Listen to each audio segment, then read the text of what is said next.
Саламатсыздарбы, урматтуу кесиптештер, мугалимдер жана жалпы YouTube каналдын катталуучулары. Бүгүн сиздер менен мен зордук зомбулуксуз мамиле куруу онлайн курсу боюнча маалымат берип кетмекчимин. Сабагымды баштоодон мурун улуу ойчул Махатма Ганди агайыбыздын сөзүн айтып өтсөм. Эгер дүйнөнүн өзгөрүүсүн кааласаң, анда өзгөрүүнү өзүңдөн башта. Жаңыдан ой жүгүртүү жашоого жаңыча көз караш менен кароону үйрөтөт.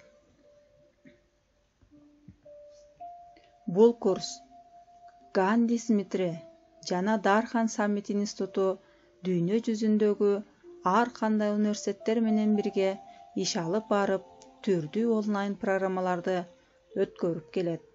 Зомбулуксуз мамиле куруу боюнча 4 айлык акысыз курс болуп, ага жалпы жогорку окуу жайдын мугалимдери, студенттери жана жалпы мугалимдер катыша алды. Жалпы алып караганда 4500 активдүү катышуучу катталган. Программалык кызматкери Ганди Смитри жана Дархан Саммит институтунун профессору доктор Ведабхьяс Кунду болгон. Бул курс онлайн университети тарабынан 2020-жылдын 20 октябрында башталган. Бул курс англис тилинде өткөрүлүп, Элира Турдубаева эженин жардамында кыргызча которулган. Улуттук жана эл аралык деңгээлде зомбулуксуз мамиле куруу, тынчтык, конфликттерди чечүү, медиа маалыматтык сабактуулук боюнча бир канча маалыматтар боюнча тааныш алдык. Бул курстун максаты адамдардын өнүгүү жашоосунда зомбулуксуз мамиле куруу жөндөмдөрүнө багытталган. Зомбулуксуз мамиле куруу бир эле коомдо эмес, бир үй бүлө ичиндеги чогуу иштеген жумушта эң көрүнүктүү топтомдордун булагы болуп саналат. Кыргызстандын азыркы учурдагы болуп өткөн жана болуп жаткан окуялардан улам зомбулуксуз мамиле куруунун канчалык деңгээлде маанилүү экендигине күбө болуп турабыз. Коомдо, үй бүлөдө, деги эле өспүрүмдөр арасындагы зордук зомбулуктун ар кандай түрлөрү көбөйүп жатат. Ушул зордук зомбулукту азайтуу жана жаратылышка зомбулуксуз мамиле жасоо максатында бир топ билимдерге жетише алдык.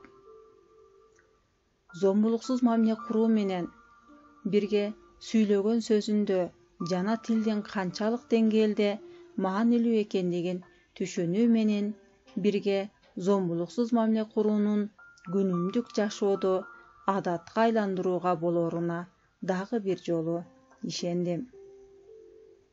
Зомбулуксуз мамиле куруу менен бирге адамдар бири-бирине сый мамиленин негизинде сүйлөө этиканы дагы ишке ашырууга болот. Зордук зомбулукту жеңүүгө болот. Жана ошондой эле зомбулукка жол бербөө биздин негизги милдетибиз деп эсептейм. Зомбулук деген бул инсанды социалдык топту же коомду ооруга, майыптыкка, психологиялык өнүгүүнү бузууну, майыптыкка, өлүмгө алып келүүнү чындап коркутуу түрүндө атайлап физикалык күч же бийлик колдонуу болуп саналат. Зомбулукка жол бербөө үчүн зордук зомбулуктун айлампасы карап өтсөк болот. Биринчи, чыңалуу, өсүп өрчүү, зомбулук актысы жана элдешүү өкүнүү. Чыңалуу, өсүп өрчүү айрыкча себеби жок бул учур аялга ошондой эле үй бүлөдөгү балдарга дагы өтө оор болуп саналат. Ал эми зомбулук актысы, мында зомбулук курмандыгы агрессор тарабынан урус окууга алынат. Элдешүү же өкүнүү, мында кечирип кой, экинчи кайталанбайт деген сыяктуу сөздөр көп эле жолу айтылат. Зомбулуксуз мамиле куруунун 5 принциби бар.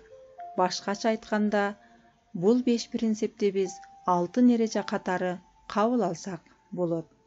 Сыйлоо, түшүнүү, кабыл алуу, баалоо жана эмпатия.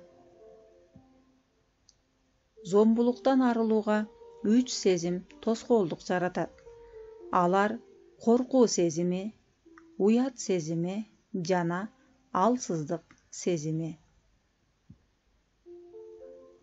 Зордук зомбулуктан аялдар жана балдар да жабыркайт.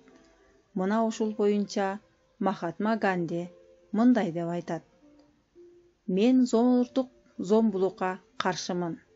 Анткени жамандык жакшылык жасап жаткандай сезилсе дагы, бул жакшылык көп турбайт. Жамандык болсо кала бермекчи. Зордук зомбулук үй бүлөдө жана өспүрүмдөрдө да кездешип келген учурлар. Зомбулуктун бардык түрү жан дүйнө үчүн уу болуп эсептелинет. Кимдер шылдыңдоого, зомбулукка же кемсинтүүгө көбүрөөк кабылат. Каршылык көрсөтө албагандар, оюн ачык айта албагандар, ишенчээктер жана социалдык абалы жакырлар көбүрөөк кездешет. Эгер кимдир бирөө сени же бирөөнү кемсинтип жатса, анда ишенген адамдарыбызга кайрылууга болот. Байкеңе, эжеңе, классташыңа же досуңа жана ал тууралуу ата-энеңе айт. Мектепке тиешеси бар адамдарга, класс жетекчиге, мектеп жамаатына да кайрылууга болот. Жана ошондой эле жогорку окуу жайларда болуп жатса, укук коргоо органдарына кайрыл. Башка адамдар менен курган мамиледе зордук зомбулук болбоо үчүн эмне кылуу керек деген суроого Индия мамлекетинин профессору Ведабхьяс Кунду мындай деп жооп берет: аларга жана өзүнө ошол мамилени достук мамиле курууга, башка адамды мамиле аркылуу бактылуу кылса, өзү да бактылуу болорун билүү. Бул биз жашаган чындыкты, сезимдерди башкарууга жардам берет. Ар бир адам бул жашоого келгенде татыктуу тарбия, коомдо өзүнүн кандайдыр адам экендигин эске алуу менен жана ар бир адам жашоодо өзүнүн эркиндиктери менен укуктарын терең түшүнүүгө үйрөнүүсү зарыл. Жана ошондой эле бул жашоодо баарыбыздын укуктарыбыз бирдей экендигине, динибизге карабай, башкаларга да бирдей мамиле курууну үйрөнүүбүз зарыл. Бул жашоого келген ар бир адам өзүнүн эркиндиктери менен укуктарын баалоо экендигин жана коомдогу өзүнүн орду бар экендигин билүү менен бирге татыктуу, зомбулуксуз жашоого укугу бар экендигин билүүбүз абзел. Жана ар бир инсан бул жашоодо бактылуу жашоого милдеттүү. Көңүл бурганыңыздарга чоң рахмат.